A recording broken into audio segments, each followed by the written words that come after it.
Hello guys, welcome to colour media once again. My name is Gulshan Jha. Friends, MCC की तरफ से reporting को लेकर के एक नोटिफिकेशन आई है। रिगार्डिंग रिपोर्टिंग जो नोटिफिकेशन है, इस नोटिफिकेशन से ये बताने की कोशिश की जा रही है कि जब आपको एमसीसी में सीट मिलेगी राउंड 1 में, तो आपको आपके पास क्या क्या ऑप्शंस होंगे रिपोर्टिंग करने के, और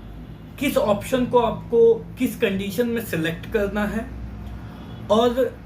जिस भी ऑप्शन को सिलेक्ट करते हो आप, उसके बाद आपकी जो प्रक्रिया होगी वो क्या होगी, उसका इम्पैक्ट आगे की जो काउंसलिंग होगी उस पर क्या रहेगी। तो आज हम उसी नोटिफिकेशन के बारे में बात करने वाले हैं कि ये जो नोटिफिकेशन एमसीसी की तरफ से पब्लिश की गई है, जिसका नाम इन्होंने दिया है hybrid mode of reporting. Hybrid mode of reporting से मतलब है कि स्टूडेंट्स को जब राउंड 1 काउंसलिंग में सीट मिलेगी तो उनके पास दो तरीके होंगे रिपोर्टिंग करने की, एक ऑनलाइन होगी और एक ऑफलाइन होगी। मतलब आप चाहो ऑनलाइन भी कर सकते हो, आप चाहो ऑफलाइन भी कर सकते हो, लेकिन ये वेरी करेगी, ये कंडीशनल है, ये वेरी करेगी स्टूडेंट्स की रिक्वायरमेंट के ऊपर में। अब जो ऑनलाइन रिपोर्ट है, रिक्वायरमेंट किस तरीके से है, कुछ स्टूडेंट्स होंगे जिनको सीट मिलेगी और वो अपनी सीट से खुश होंगे, हैप्पी होंगे, वो अपग्रेडेशन के लिए नहीं जाना चाहेंगे। मान लेते हैं कोई स्टूडेंट एमएएमसी दिल्ली में जाना चाहते हैं, उनको वही सीट मिल गई, तो वो हो सकता है अपग्रेडेशन के लिए ना जाना चाहे। कोई स्टूडेंट होंगे जिनको केएमसी मणिपाल मिलेगी, वो हो सकता है अपग्रेडेशन में ना जाना चाहे। तो ये है पहली रिक्वायरमेंट। तो वैसे स्टूडेंट जो अपग्रेडेशन में नहीं जाना चाहते, that means the students who are satisfied with the seat which they are allotted in round 1 counselling, if they are satisfied और उस सीट पे वो एडमिशन लेना चाहते हैं, तो वो ऑनलाइन रिपोर्टिंग करके अपनी प्रोविजनल एडमिशन ले सकते हैं। ऑनलाइन रिपोर्टिंग का क्या मतलब है कि आपको अपने डॉक्यूमेंट्स और ईमेल, जिस कॉलेज में आपको एडमिशन मिली है उस कॉलेज को ईमेल करनी होगी, और जो आपके डॉक्यूमेंट्स, रिक्वायर्ड डॉक्यूमेंट्स हैं, उसकी स्कैन कॉपी आपको अपलोड करनी होगी। इसकी जो इंस्ट्रक्शन है, वो जब कॉलेज की अलॉटमेंट होगी, सीट अलॉटमेंट होगी, उसके बाद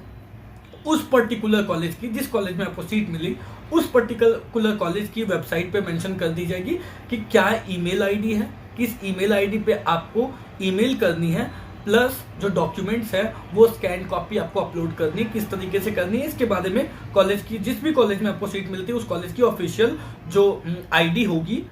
ऑफिशियल जो वेबसाइट होगी, उस वेबसाइट पे अपलोड कर दी जाएगी। उसके लिए थोड़ा इंतजार करना पड़ेगा।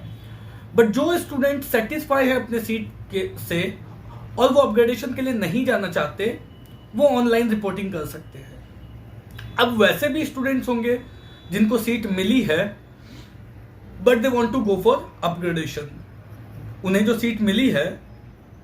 दे are okay with that seat, but they are not fully satisfied, they want to try again and go for the upgradation. ऐसे केस में आपको कॉलेज में एडमिशन लेनी होती है, जो सीट आपको मिली है उस सीट पर एडमिशन लेनी होती है, और फिर आप अपग्रेडेशन के लिए जाते हो। दैट मीन्स कि राउंड 2 में आप बेटर सीट के लिए जाते हो। तो जो वैसे स्टूडेंट्स जिनको एक सीट मिली, वो उस सीट पर एडमिशन लेना चाहते हैं and then they wanted to try for upgradation, तो वैसे इस केस में स्टूडेंट को ऑफलाइन रिपोर्टिंग करनी पड़ेगी। ऑफलाइन रिपोर्टिंग का क्या मतलब है कि जो भी रिपोर्टिंग की टाइम पीरियड दी गई है, उस टाइम पीरियड में जिस कॉलेज में आपको सीट अलॉट हुई है उस कॉलेज में आपको जाना है, सभी डॉक्यूमेंट्स लेकर के, और जाकर के आपको वहां पे उसकी फीस पेमेंट करनी है, डॉक्यूमेंट वेरिफिकेशन कराना है, एडमिशन प्रोसीजर को कंप्लीट करना है, और एडमिशन प्रोसीजर कंप्लीट करने के दौरान ही आपको एक अपग्रेडेशन की विलिंगनेस देनी है, उनको बताना है। एक फॉर्म दी जाएगी, फॉर्म में एक जगह पे ये मेंशन की गई होगी कि you wanted to go for upgradation, उसमें टिक करना है, यस करना है, तो विलिंगनेस देनी है अपग्रेडेशन के लिए। तो जो स्टूडेंट अपग्रेडेशन के लिए जाना चाहते हैं उनको ऑफलाइन रिपोर्टिंग ही करनी पड़ेगी, मतलब उनको कॉलेज जा करके और तब रिपोर्टिंग करनी होगी, और तभी वो अपग्रेडेशन की विलिंगनेस दे सकते हैं।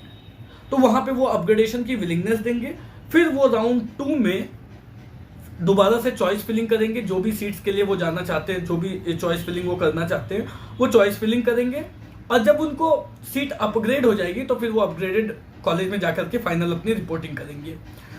तो जो इस नोटिस से क्लैरिफिकेशन है वो ये कि ऑनलाइन रिपोर्टिंग सिर्फ उस स्टूडेंट के लिए है जो फर्स्ट राउंड की सीट से सेटिस्फाई हैं और वो अपग्रेडेशन में नहीं जाना चाहते। दूसरी बात क्या है, जो अपनी सीट से सेटिस्फाई नहीं है but they wanted to go for upgradation, they will have to go for offline reporting and there itself in the college itself while completing the admission procedure they will have to give consent for upgradation, then only they will be eligible for round 2 choice filling। अब क्या है, एक scenario एक ये आती है कि for example किसी स्टूडेंट को राउंड 1 में सीट मिली एमसीसी में और उन्होंने ऑनलाइन रिपोर्टिंग कर दी, अपनी प्रोविजनल रिपोर्टिंग कर दी,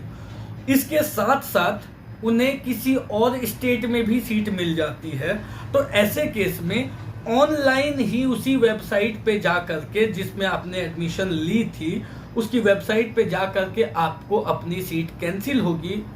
कैंसिल करनी होगी और तब जा करके आप जो स्टेट में सीट मिली है उस स्टेट में जा करके आप एडमिशन ले सकते हैं। और एक बहुत इंपॉर्टेंट पॉइंट क्या है कि अगर आपको राउंड 1 में सीट मिली, आपने उस पर एडमिशन ले लिया, उस सीट को रेजिग्नेशन करने की जो टाइम पीरियड दी गई है वो है 3 फरवरी 2022 4 बजे शाम 4 PM से पहले। तो अगर आपने सीट पर एडमिशन भी ले ली है, एमसीसी की राउंड 1 सीट जो आपको मिली उस पर आपने ऑनलाइन एडमिशन भी ले ली है, बट नाउ लेटर ऑन आपको पता चलती है कि आपको आपके स्टेट में भी एक सीट मिल गई है, तो आप एमसीसी की उस सीट को अगर छोड़ना चाहते हो तो वो आप 3 फरवरी 2022 शाम के 4 बजे से पहले छोड़ सकते हो, उसके बाद आप नहीं छोड़ पाओगे। अगर आप उससे पहले छोड़ना चाहते हो तो आप छोड़ सकते हो, लेकिन अगर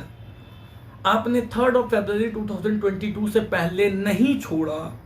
उस सीट को, तो उसके बाद you will become a part of MCC round 2 counselling. इस सेंटेंस का मतलब है कि आप जो होगे वो राउंड की राउंड 2 काउंसलिंग के पार्ट बन चुके होंगे। दैट मीन्स कि राउंड 2 काउंसलिंग, एमसीसी की राउंड 2 काउंसलिंग के जो रूल्स राउंड 2 काउंसलिंग में जो होते हैं वो आपके ऊपर लगेंगे। और राउंड 2 काउंसलिंग की रूल्स क्या कहती है कि एक तो आपकी सीट अपग्रेड हो या ना हो, आपको पुरानी सीट ही रखनी होगी। अगर सीट अपग्रेड होती है तो आपको पुरानी सीट अपग्रेड हो या ना हो, आपके पास जो सीट है you are bound to take that seat. ठीक है, अगर अपग्रेड होती है तो आपको अपग्रेडेड सीट लेनी है, अगर अपग्रेड नहीं होती है तो in that case you are bound to take the previous seat, round 1 की सीट, वो आपको लेनी होगी। दूसरी बात क्या है, you will be out of any further state counselling और एनी फर्दर काउंसलिंग, आप बाकी की काउंसलिंग से बाहर हो चुके होंगे,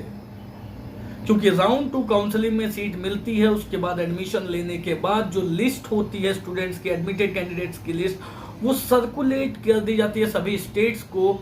ये बताने के लिए कि इस स्टूडेंट ने एडमिशन ले लिया है, अब ये स्टूडेंट स्टेट के लिए एलिजिबल नहीं है। तो अगर आपने राउंड 1 काउंसलिंग में एमसीसी की सीट ली और उसे 3 फरवरी से पहले रिजाइन नहीं किया, तो उसके बाद आपके ऊपर राउंड 2 काउंसलिंग की रूल्स लग जाएंगी। का मतलब है कि आप आगे की फर्दर काउंसलिंग से आप बाहर हो जाओगे। यही इस नोटिस का मतलब है। बाकी कोई डाउट हो, क्वेरी हो तो दिए गए नंबर पर कॉल कर सकते हैं, कॉल करके आप पूछ सकते हैं। Thank you so much.